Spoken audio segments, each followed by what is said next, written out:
My daughter is walking along the roadside late at night. Too late, really, for a 17-year-old to be out alone, even in a town as safe as this. And it is raining, the first rain of the season. The streets slick with a fine, immiscible glaze of water and petrochemicals, so that even a driver in full possession of her faculties, a driver who hadn't consumed 2 apple martinis and 3 glasses of hitching post Pinot Noir before she got behind the wheel of her car, would have trouble keeping the thing out of the gutters and the shrubbery, off the sidewalk and the highway median, for Christ's sake. But that's not really what I want to talk about. Or not yet, anyway. Have you heard of Tunguska in Russia? This was the site of the last known large body impact on the Earth's surface nearly 100 years ago. Or that's not strictly accurate. The meteor, which was an estimated 60 yards across, never actually touched down. The force of its entry, the compression and superheating of the air beneath it, caused it to explode some 25,000 feet above the ground. But then the term explode hardly does justice to the event. There was a detonation, a flash, a thunderclap, with the combustive power of 800 Hiroshima bombs. 30 miles away, reindeer in their loping herds were struck dead by the blast wave, and the clothes of a hunter, another 30 miles beyond that, burst into flame even as he was poleaxed to the ground. 700 square miles of Siberian forest were leveled in an instant. If the meteor had struck just 5 hours later, it would have exploded over St. Petersburg and annihilated every living thing in that glorious Baroque city. And this was only a rock. And it was only 60 yards across. My point?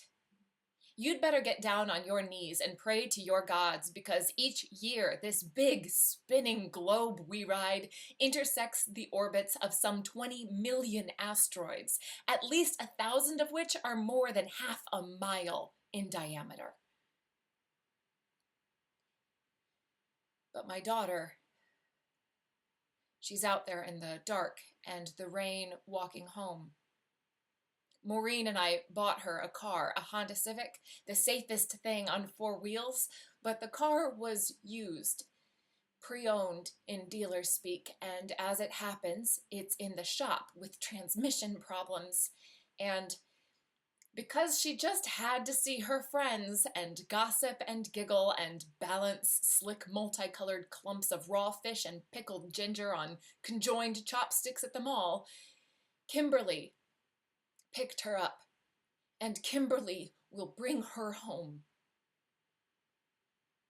Maddie has a cell phone, and theoretically she could have called us, but she didn't. Or that's how it appears.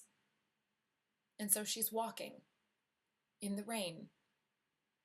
And Alice K. Peterman of 16 Briar Lane, white, divorced, a realtor with Hyperion who has picked at a salad and left her glasses on the bar, loses control of her vehicle. It is just past midnight. I am in bed with a book, naked, and hardly able to focus on the clustered words and rigid descending paragraphs because Maureen is in the bathroom slipping into the sheer black negligee I bought her at Victoria's Secret for her birthday, and her every sound, the creak of the medicine cabinet on its hinges, the tap running, the susurrus of the brush at her teeth, electrifies me. I've lit a candle and am waiting for Maureen to step into the room so that I can flick off the light. We had cocktails earlier and a bottle of wine with dinner, and we sat close on the couch and shared a joint in front of the fire, because our daughter was out, and we could do that with no one the wiser. I listened to the little sounds from the bathroom, seductive sounds, maddening. I am ready, more than ready. Hey, I call, pitching my voice low. Are you coming or not?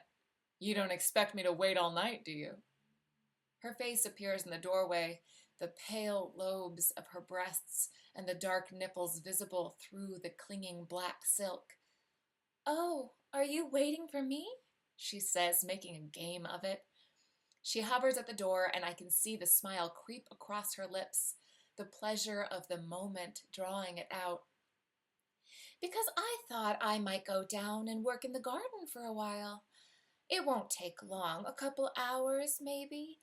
Spread a little manure, bank up some of the mulch on the roses. You'll wait for me, won't you? Then the phone rings. We stare blankly at each other through the first two rings, and then Maureen says, I'd better get it. And I say, no, forget it. It's nothing. It's nobody. But she's already moving. Forget it, I shout, and her voice drifts back to me. What if it's Maddie? Then I watch her put her lips to the receiver and whisper, hello? The night of the Tunguska explosion, the skies were unnaturally bright across Europe. As far away as London, people strolled in the parks past midnight and read novels out of doors, while the sheep kept right on grazing and the birds stirred uneasily in the trees. There were no stars visible, no moon, just a pale, quivering light as if all the color had been bleached out of the sky. But, of course, that midnight glow and the fate of those unhappy Siberian reindeer were nothing at all compared to what would have happened if a larger object had invaded the Earth's atmosphere. On average, objects greater than 100 yards in diameter strike the planet once every 5,000 years, and asteroids, half a mile across, thunder down at intervals of 300,000 years. 300,000 years is a long time in anybody's book, but when such a collision occurs, the explosion will be in the million megaton range and will cloak the atmosphere in dust, thrusting the entire planet into a deep freeze and effectively stifling all plant growth for a period of a year or more. There will be no crops, no forage, no sun. There has been an accident. That is what the voice on the other end of the line is telling my wife. And the victim is Madeline Bean of 1337 Laurel Drive, according to the ID the paramedics found in her purse. The purse with a silver clasp that has been driven half an inch into her flesh under her arm by the force of the impact. It's a little thing, no bigger than a hardcover book with a ribbon-thin strap, the same purse all the girls carry as if it were part of a uniform. Is this her parent or guardian speaking? I hear my wife say, "This is her mother," and then the bottom dropping out of her voice. Is she? Is she? They don't answer such questions, don't volunteer information, not over the phone. The next 10 seconds are thunderous, cataclysmic. My wife standing there numbly with the phone in her hand as if it were some unidentifiable object she'd found in the street, while I fumble out of bed to search for my pants and my shoes. Where are my shoes? The car keys? My wallet? This is the true panic. The loss of faith and control, the punch to the heart and the struggle for breath. I say the only thing I can think of to say just to hear my own voice, just to get things straight. She was in an accident, is that what they said? She was hit by a car. They don't know, in surgery. What hospital? Did they say what hospital? My wife is in motion now too, the negligee, ridiculous, unequal to the task, and she jerks it over her head and flings it to the floor even as she snatches up a blouse, shorts, flip-flops, anything to cover her nakedness and get her out the door. The dog is whining in the kitchen. There is the sound of rain on the roof, intensifying, hammering at the gutters. I don't bother with shoes. There are no shoes. Shoes do not exist. And my shirt hangs limply from my shoulders, misbuttoned, sagging, tails hanging loose. And we're in the car now, and the driver's side wiper is beating out of sync, and the night closing on us like a fist.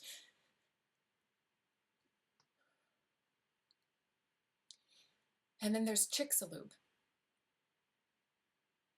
65 million years ago. An asteroid, or perhaps a comet, no one is quite certain, collided with the Earth on what is now the Yucatan Peninsula. Judging from the impact crater, which is 120 miles wide, the object, this big flaming ball, was some 6 miles across. When it came down, day became night, and that night extended so far into the future that at least 75% of all known species were extinguished, including the dinosaurs in nearly all their forms and array, and some 90% of the ocean's plankton, which in turn devastated the pelagic food chain. How fast was it traveling? The nearest estimates put it at 54,000 miles an hour, more than 60 times the speed of a bullet. Astrophysicists call such objects civilization enders and calculate the chances that a disaster of this magnitude will occur during any individual's lifetime at roughly 1 in 10,000. The same odds as dying in an auto accident in the next 6 months, or more tellingly, living to be 100 in the company of your spouse. All I see is windows, an endless grid of lit windows climbing one above the other into the night as the car shoots into the emergency vehicle's only lane and slides in hard against the curb. Both doors fling open simultaneously. Maureen is already out on the sidewalk, already slamming the door behind her and breaking into a trot, and I'm right on her heels. The keys still in the ignition and the lights stabbing at the pale underbelly of a diagonally parked ambulance. And they can have the car. Anybody can have it and keep it forever if they'll just tell me that my daughter is all right. Just tell me, I mutter, out of breath. Just tell me and it's yours. And this is a prayer, the first in a long, discontinuous string, addressed to whoever or whatever may be listening. Overhead, the sky is having a seizure. Black above, quicksilver below, the rain coming down in wind-blown arcs, and I wouldn't even notice but for the fact that we are suddenly, instantly wet, our hair knotted and clinging, and our clothes stuck like flypaper to the slick tegument of our skin. In we come side by side through the doors that jolt back from us in alarm, and all I can think is that the hospital is a death factory and that we have come to it like the walking dead, haggard, sallow, shoeless. My daughter, I say to the nurse at the admittance desk. You called, she's been in an accident. Maureen is at my side, tugging at the fingers of one hand as if she were trying to remove an invisible glove. A car accident? Name? The nurse asks. About this nurse. She's young, Filipina, with opaque eyes and the bone structure of a cadaver. Every day she sees death and it blinds her. She doesn't see us. She sees a computer screen. She sees the TV monitor mounted in the corner and the shadows that pass there. She sees the walls, the floor, the naked light of the fluorescent tube, but not us. Not us. For one resounding moment, that thumps in my ears and then thumps again. I can't remember my daughter's name. I can picture her leaning into the mound of textbooks spread out on the dining room table, the glow of the overhead light making a nimbus of her hair as she glances up at me with a glum look and half a rueful smile as if to say, "It's all in a day's work for a teenager, Dad, and you're lucky you're not in high school anymore." But her name is gone. "Maddie," my wife says. "Madeline Bean." I watch mesmerized as the nurse's fleshless fingers maneuver the mouse, her eyes locked on the screen before her. A click, another click. The eyes lift to take us in, even as they dodge away again. She's still in surgery, she says. Where is it? I demand. What room? Where do we go? Maureen's voice cuts in, then elemental, chilling, and it's not a question she's posing, not a statement or demand, but a plea. What's wrong with her? Another click, but this one is just for show, and the eyes never move from the screen. There was an accident, the nurse says. She was brought in by the paramedics, that's all I can tell you. It is then that I become aware that we are not alone, that there are others milling around the room, other zombies like us, hurriedly dressed and streaming water till the beige carpet is black with it. And why, I wonder, do I despise this nurse more than any human being I've ever encountered? This young woman, not much older than my daughter, with her hair pulled back in a bun and a white cap like a party favor perched atop it, who is just doing her job. Why do I want to reach across the counter that separates us and awaken her to a swift, sure knowledge of hate and fear and pain? Why? Ted, Maureen says, and I feel her grip at my elbow. And then we're moving again, hurrying, sweeping, practically running out of this place, down a corridor under the glare of the lights that are a kind of death in themselves, and into a worse place. A far worse place. The thing that disturbs me about Chicxulub, aside from the fact that it erased the dinosaurs and wrought catastrophic and irreversible change, is the deeper implication that we, and all our works and worries and attachments, are so utterly inconsequential. Death cancels our individuality. We know that, yes, but ontogeny recapitulates phylogeny, and the kind goes on. Human life and culture succeed us. That, in the absence of God, is what allows us to accept the death of the individual. But when you throw Chicxulub into the mix, or the next Chicxulub, the Chicxulub that could come howling down to obliterate all and everything, even as your eyes skim the lines of this page, where does that leave us? You're the parents? We are in another room, gone deeper now, the loudspeakers murmuring their eternal incantations. Dr. Chandra Soma to emergency, Dr. Bell, paging Dr. Bell. And here is another nurse, grimmer, older, with lines like the strings of a tobacco pouch pulled tight around her lips. She's addressing us, me and my wife, but I have nothing to say, either in denial or affirmation. If I claim Maddie as my own, and I'm making deals again, then I'm sure to jinx her. Because those powers that might or might not be, those gods of the infinite and the minute, will see how desperately I love her, and they'll take her away just to spite me for refusing to believe in them. Voodoo, hoodoo, Santeria, bless me, Father, for I have sinned. I hear Maureen's voice emerging from a locked vault, the single whispered monosyllable. And then, is she going to be all right? I don't have that information, the nurse says, and her voice is neutral, robotic even. This is not her daughter. Her daughter's at home, asleep in a pile of teddy bears, pink sheets, fluffy pillows, the nightlight glowing like the all-seeing eye of a sentinel. I can't help myself. It's that neutrality, that maddening clinical neutrality, and can't anybody take any responsibility for anything. What information do you have? I say, and maybe I'm too loud. Maybe I am. Isn't that your job, for Christ's sake, to know what's going on here? You call us up in the middle of the night, our daughter's hurt, she's been in an accident, and you tell me you don't have any fucking information? People turn their heads. Eyes burn into us. They're slouched in orange plastic chairs, stretch out on the floor, praying, pacing, their lips moving in silence. They want information too. We all want information.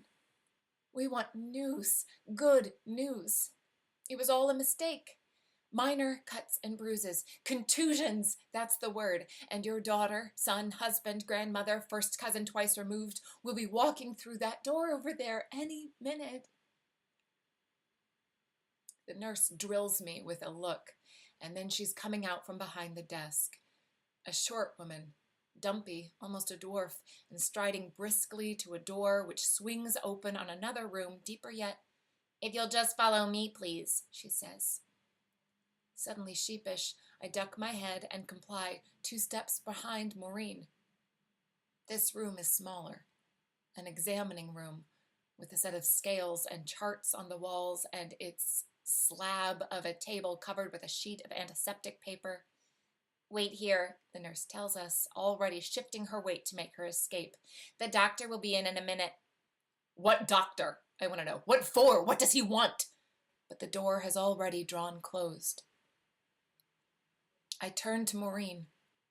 She's standing there in the middle of the room, afraid to touch anything or to sit down or even to move for fear of breaking the spell. She's listening for footsteps, her eyes fixed on the door. I hear myself murmur her name, and then she's in my arms, sobbing, and I know I should hold her, know that we both need it, the human contact, the love and support, but all I feel is the burden of her. There is nothing and no one that can make this better. Can't she see that? I don't want to console or be consoled. I don't want to be touched. I just want my daughter back. Maureen's voice comes from so deep in her throat I can barely make out what she's saying. It takes a second to register. Even as she pulls away from me, her face crumpled and red, and this is her prayer, whispered aloud. "She's going to be all right, isn't she?" "Sure," I say. "Sure she is. She'll be fine. She'll have some bruises, that's for sure. Maybe a couple broken bones even." And I trail off, trying to picture it. The crutches, the cast, the band-aids, the gauze. Our daughter returned to us in a halo of shimmering light. Maybe she broke her arm. She could break her arm that way. Or her leg, even her leg. But why would she be in surgery? Why would she be in surgery so long? Why? Why would that be? I don't have an answer to that. I don't want to have an answer. "It was a car," Maureen says. "A car, Ted. A car hit her." The room seems to tick and buzz with the fading energy of the larger edifice, and I can't help thinking of the congeries of wires strung inside the walls, the cables bringing power to the X-ray lab, the EKG and EEG machines, the life support systems, and of the myriad pipes and the fluids that they drain. A car, 3,000 pounds of steel, chrome, glass, iron. What was she even doing walking like that? She knows better than that. My wife nods, the wet ropes of her hair beating at her shoulders like the flails of the penitents. "She probably had a fight with Kimberly. I'll bet that's it. I'll bet anything." "Where is the son of a bitch?" I snarl. "This doctor, where is he?"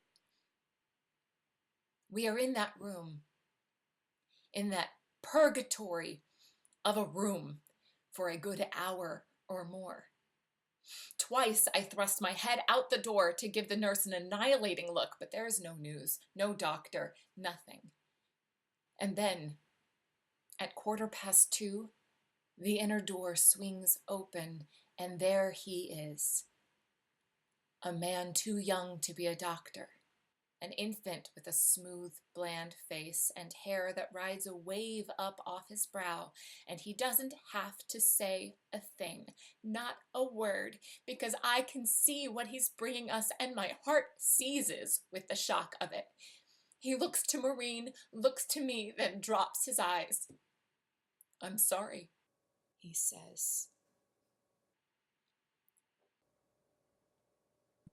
When it comes, the meteor will punch through the atmosphere and strike the Earth in the space of a single second, vaporizing on impact and creating a fireball that will, in the moment, achieve temperatures of 60,000 degrees Kelvin, or 10 times the surface reading of the sun. If it is Chicxulub size and it hits one of our land masses, some 200,000 cubic kilometers of the Earth's surface will be thrust up into the atmosphere, even as the thermal radiation of the blast sets fire to the Earth's cities and forests. This will be succeeded by seismic and volcanic activity on a scale unknown in human history, and then the dark night of cosmic winter. If it should land in the sea, as the Chicxulub meteor did, it would spew superheated water into the atmosphere instead, extinguishing the light of the sun and triggering the same scenario of seismic catastrophe and eternal winter, while simultaneously sending out a rippling ring of water 3 miles high to rock the continents as if they were saucers in a dishpan. So what does it matter? What does anything matter? We are powerless. We are bereft. And the gods, all the gods of all the ages combined, are nothing but a rumor.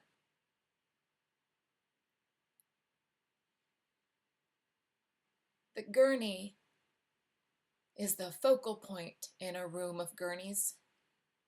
People laid out as if there'd been a war, the beaked noses of the victims poking up out of the maze of sheets like a series of topographic blips on a glaciated plain. These people are alive still, fluids dripping into their veins, machines monitoring their vital signs, nurses hovering over them like ghouls, but they'll be dead soon. All of them. That much is clear. But the gurney, the one against the back wall with the sheet pulled up over the impossibly small and reduced form, this is all that matters. The doctor leads us across the room, speaking in a low voice of internal injuries, a ruptured spleen, trauma, the brainstem, and I can barely control my feet. Can I tell you how hard it is to lift this sheet? Thin, percale, and it might as well be made of lead. Iron, iridium, it might as well be the repository of all the dark matter in the universe. The doctor steps back, hands folded before him. The entire room or triage ward or whatever it is holds its breath. Maureen moves in beside me till our shoulders are touching, till I can feel the flesh and the heat of her pressing into me, and I think of this child we made together, this thing under the sheet, and the hand clenches at the end of the arm, the fingers there prehensile taking hold. The sheet draws back, millimeter by millimeter. The slow striptease of death, and I can't do this, I can't, until Maureen lunges forward and jerks the thing off in a single violent motion. It takes us a moment. The shock of the bloated and discolored flesh, the crusted mat of blood at the temple, and the rag of the hair, this obscene violation of everything we know and expect and love, before the surge of joy hits us. Maddie is a redhead, like her mother, and though she's 17, she's as rangy and thin as a child, with oversized hands and feet, and she never did pierce that smooth, sweet run of flesh beneath her lower lip. I can't speak. I'm rushing still with the euphoria of this new mainline drug I've discovered soaring over the room, the hospital, the whole planet. Maureen says it for me. This is not our daughter. Our daughter is not in the hospital.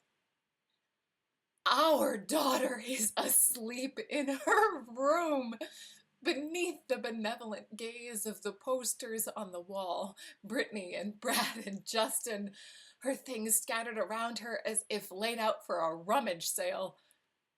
Our daughter has, in fact, gone to Hana Sushi at the mall as planned, and Kimberly has driven her home.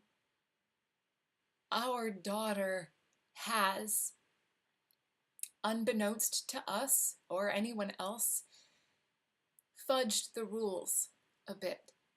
The smallest thing in the world, nothing really, the sort of thing every teenager does without thinking twice. She's loaned her ID to her second best friend, Christy Cherwin. Because Christy is 16 and Christy wants to see, is dying to see, the movie at the Cineplex with Brad Pitt in it, the one rated NC-17. Our daughter doesn't know that we've been to the hospital, doesn't know about Alice K. Peterman and the Pinot Noir and the glasses left on the bar, doesn't know that even now the phone is ringing at the Cherwins. I am sitting on the couch with a drink, staring into the ashes of the fire. Maureen is in the kitchen with a mug of Ovaltine, gazing vacantly out the window where the first streaks of light have begun to limn the trunks of the trees. I try to picture the Cherwins. They've been to the house a few times, Ed and Lucinda. And I draw a blank until a backlit scene from the past presents itself. A cookout at their place, the adults gathered around the grill with gin and tonics, the radio playing some forgotten song, the children, our daughters, riding their bikes up and down the cobbled drive, making a game of it, spinning, dodging, lifting the front wheels from the ground even as their hair fans out behind them and the sun crashes through the trees. Flip a coin 10 times and it could turn up heads 10 times in a row, or not once. The rock is coming. The new Chicxulub, hurtling through the dark and the cold to remake our fate, but not tonight. Not for me. For the Cherwins, it's already here.